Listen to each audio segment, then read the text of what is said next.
Hi, I'm Rob Cram, and today we're taking a look at Ghost Recon Breakpoint Beta.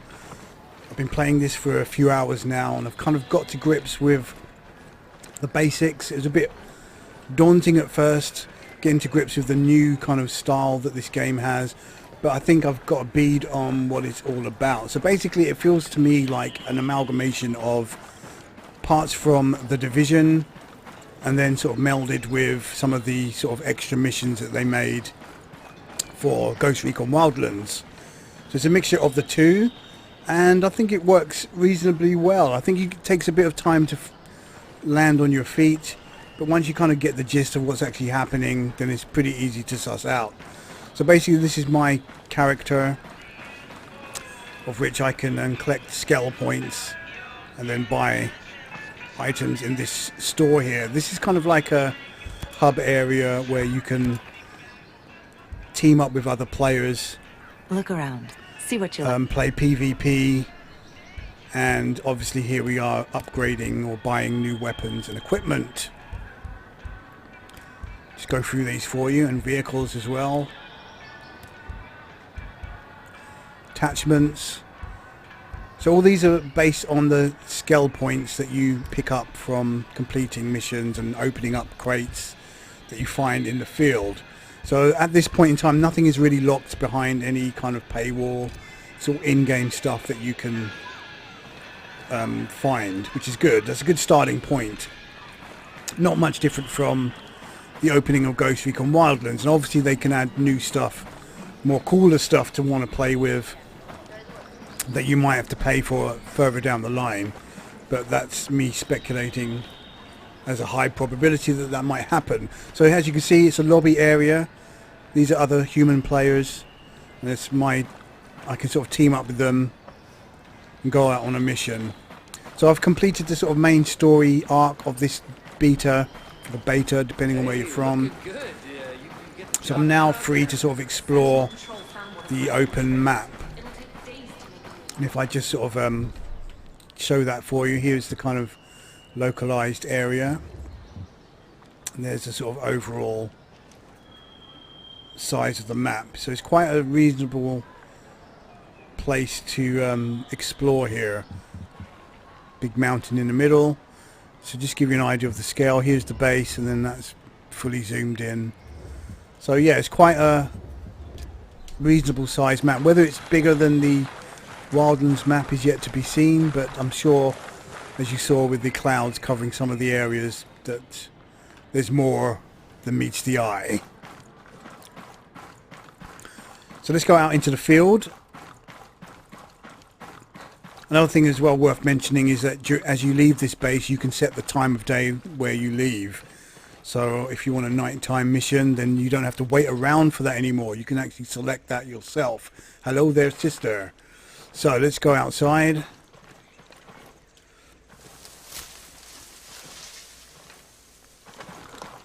So at the moment I'm playing it in, I think it's 1440p, although it doesn't actually look like that. Let me just put on my options and have a look. I have disabled all of my on-screen. No, it's gone to 4K, which is fine, fair enough. Seems to be running better than it did before. So let's just have a look at the landscape here. So as you had with Wildlands, you've got this massive kind of open map to explore. Different regions with different sort of geological features. And of course you've got all these different vehicles that you can hijack and use for your own ends. Now, the thing that you're noticing here, perhaps that's very different from Wildlands, is the fact that there's no AI teammates to accompany you. So it's very much a solo experience unless you team up with other players. I have yet to find out if there's any way of having AI companions. Maybe there is, I've missed it, or maybe I haven't been paying attention to the pre-release amble where there isn't any AI companions. Who knows? Either way, it's good that you're able to go out into the field as a solo agent and just explore. So let me just head onto the map quickly. I want to go to a medical area that I previously cleared out. So here's the homestead.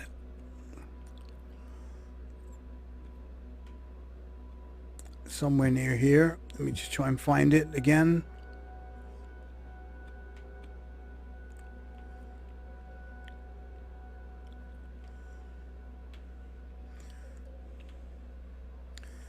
Scale shipping center. I cleared that out earlier as well. The different playthrough, and I can't seem to find the medical center. It's somewhere close to the base here.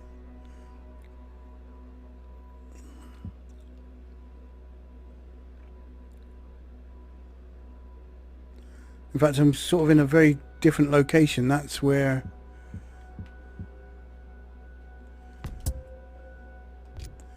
Interesting. I've come that far out.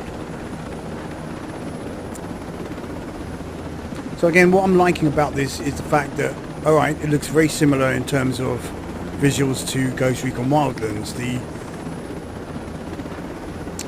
organic look to the visuals.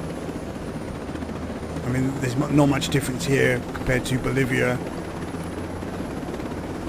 But what I do like is that you've got this kind of mixture of modern technology as well tossed into the mix to give it a kind of different flavour, and that's what's kind of separating it from Ghost Recon Wildlands as far as I'm concerned. So if I can find one of these locations, I can land and then sort of get up close and personal and show you some of the differences in terms of being able to interact with NPCs within those locations, sort of enter the building,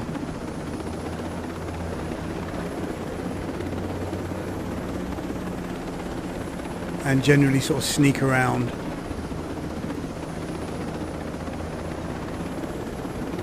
Doing your thing. Now, another thing worth mentioning is that, again, it's a Ubisoft game. You can play it how you want. You can decide to be a assault character and just sort of go in guns a-blazing. But you do have all these kind of different tools available for stealth-based play, whether that's long range or short range, sort of close quarters attacking or sort of sniping from afar.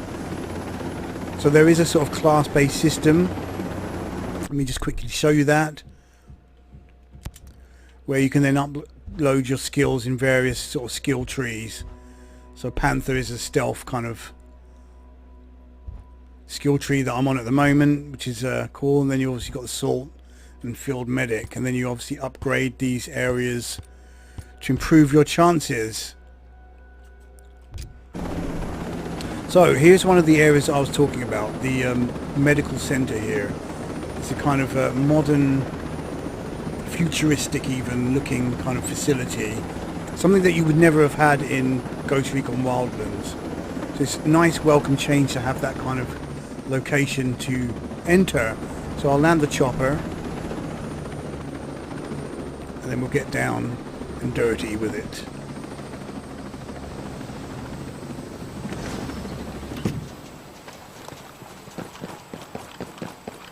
So, just get off the road. Random vehicles do appear, and also the random drones can come and get you as well, from the underlying theme of this character, which I'll show you in a minute. Let's just use my prone, which now makes me sort of camouflage with whatever ground that I'm on, which is quite cool. There you go. So I'm sort of kind of nicely hidden if any drones come past or any other patrolling guards, which is quite neat. So from here now I can then use my drone.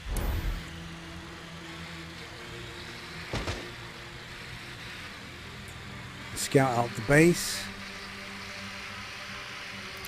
So as you see, there's a mixture of civilians and military personnel here. And obviously you can sort of talk to those civilians for clues. So the way the missions are structured now as well is kind of similar to the way certain missions were made in the additional extra bonus missions of Wildlands.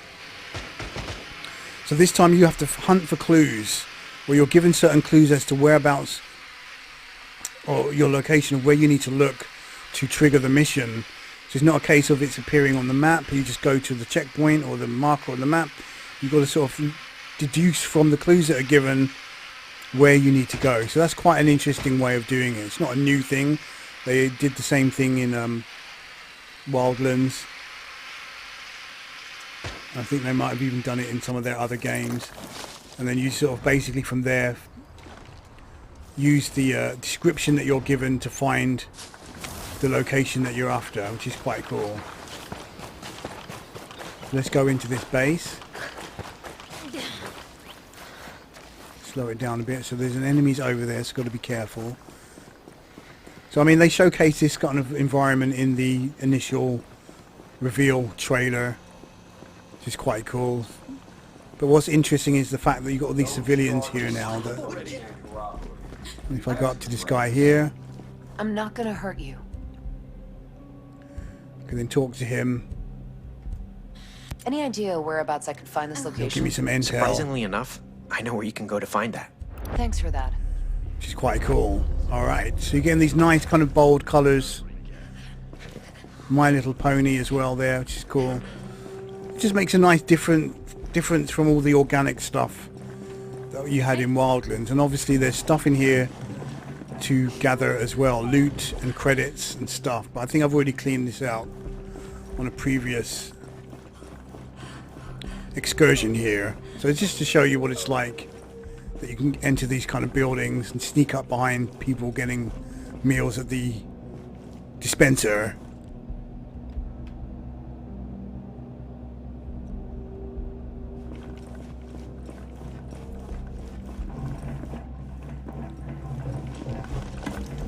So with regards to the combat and the weapons, it's been said that, you know, this is takes on a more similar approach to the Division, and that much is very true in terms of your weapons that you have. You can upgrade those, you can get better weapons, and you'll get weapons drops from people, or you'll find the caches from the intel that you've gained from people.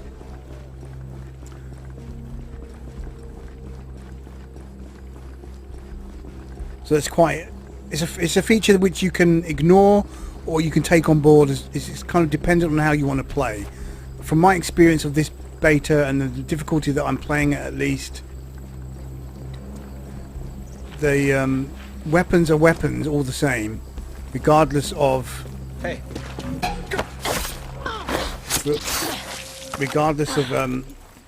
their level.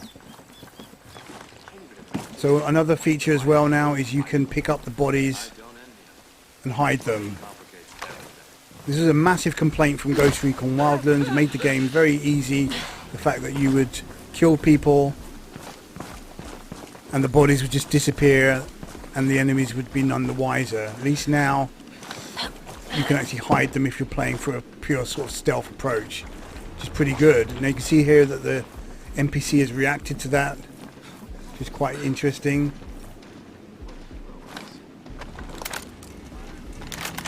And he no longer wishes to talk to me, so I'm going to have to wait for some kind of cooldown before he's willing to talk again. I don't think I can threaten him. Oh, no! No, no, no, no, no! Probably getting really spooked. So let's get onto some stealth combat here. Well, you just saw me take out that guy there. You can see on the bottom right of the screen, this is the Ghost Recon map feature, which you should really have that turned off because it's kind of a big cheat, showing you all the red points on the map where there's enemies patrolling. So you turn that feature off. You can do that in the options to give you a much more natural way of playing without the cheat, because it basically enables you just to sneak around and unfairly take out the opposition. We got enemy troops here. What? I think I got spotted there. Excuse me. Grenade. Okay, the poops hit the fan. So much for stealth.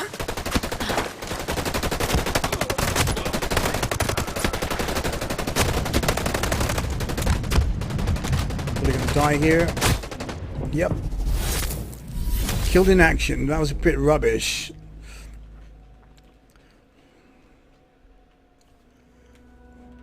I'm lost for words. I was choking there. So basically what I was trying to say is that regardless of your weapon level, a headshot is a headshot regardless of the gun. It's still going to damage the enemy and it's still going to kill them in 1 or 2 shots. The fact that you can level up your weapons and get better weapons is something that you can either spend a lot of time investment in hunting for, if that's the way you want to play, or you can ignore that entirely and just focus on the pure rawness of your character. So I think it's dropped me off now in some different location.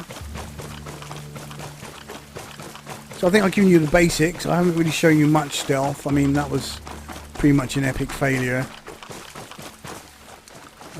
Instead of using mark and execute, which was a big feature of Ghost Recon Wildlands, you've now got that as an additional gadget that you can throw and use, which is quite interesting. Which I haven't actually bothered to use that yet. So there's a sniper up there on top of there. Be careful of him. See if I can get him.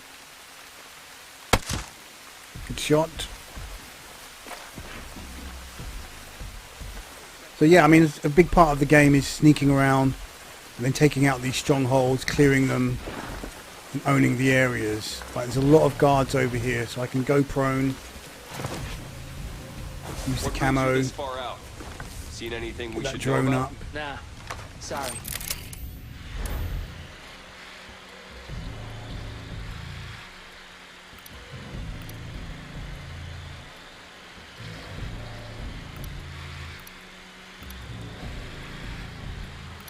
Yeah, so a highly fortified area, this one, compared to where we've just been. And as you can see, multiple ways of entry and multiple different enemy types, which is good. And you can see their level as well, level 12. I'm level 8. You've seen them? Let's go bust some heads. Sir, sorry. First of all, let's try and rescue this civilian that's being interrogated. See if I can sneak behind him without getting spotted. Yeah.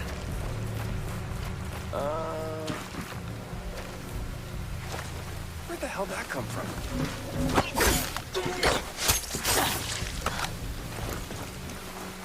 So I could have actually... Oh, those guards there should have spotted me there. They might spot the body. Yep, someone has. Imagine being as rich and powerful as Skell is. Look where it got him. He's coming to investigate. Oh, they're all on alert now. Activity. I better take a look. I think I'm going to die again, so let's just run out of here. Retreat into the woods. So obviously running away is a valid tactic, and then coming back when it's cooled down a bit. But they will send the drones after you, or helicopters, so it's not always a case of you can just run away. But once they've lost eyes of me, then I can go prone and just hide in the mud. Hopefully they won't see me. There you go, nice and muddy.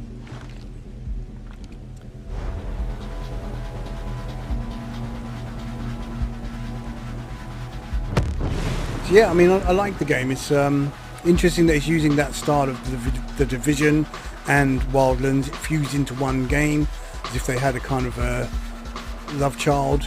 And yeah, I'm interested in how it's going to pan out when it releases in October or November this year. So I think it's kind of like a Wildlands 1.5. That's how it feels. And yeah, it seems to be quite cool so far. I'm not sure about the survival elements. I mean, some of that pops up every now and then, like when you run out of stamina when you've been running. It says drink water to replenish your stamina, but then that stamina naturally replenishes if you stop running. How much this sort of plays into it, I do not know, but there was a bit at the beginning of the game where the character was severely injured and you had to sort of physically bandage up the character to get her running at full operational fitness. So that's an interesting quirk. I think it's probably going to be quite dependent on the difficulty level that you're playing, and obviously I've got this on standard regular at the moment.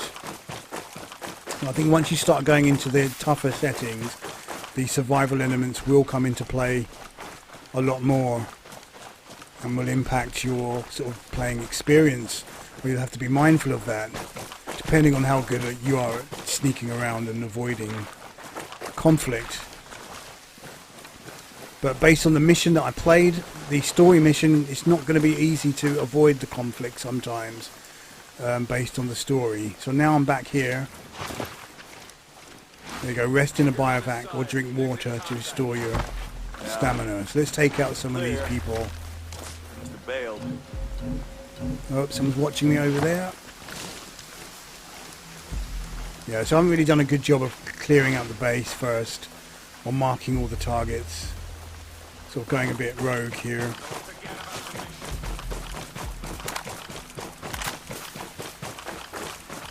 For the sake of the video, obviously. Normally I'd like to take my time over these things.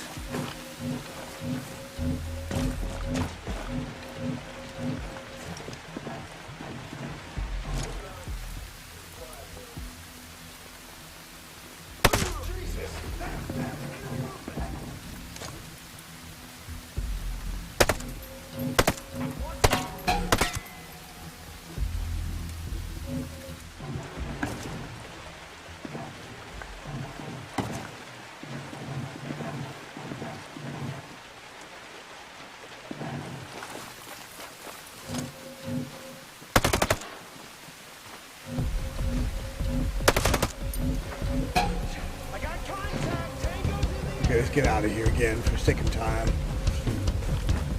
Right, I think I've kind of basically shown you the gist of the game. Stealth or assault, chicken or tough guy.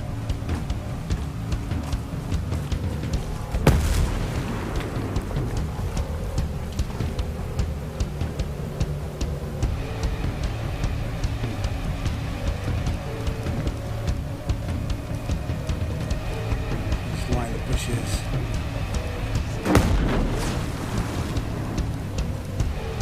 One down here. Oh, someone else over there.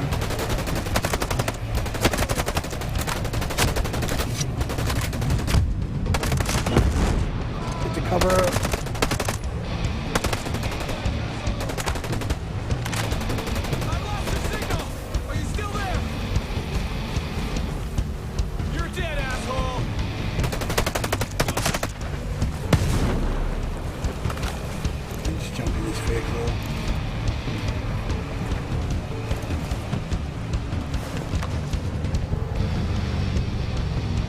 Get out of here.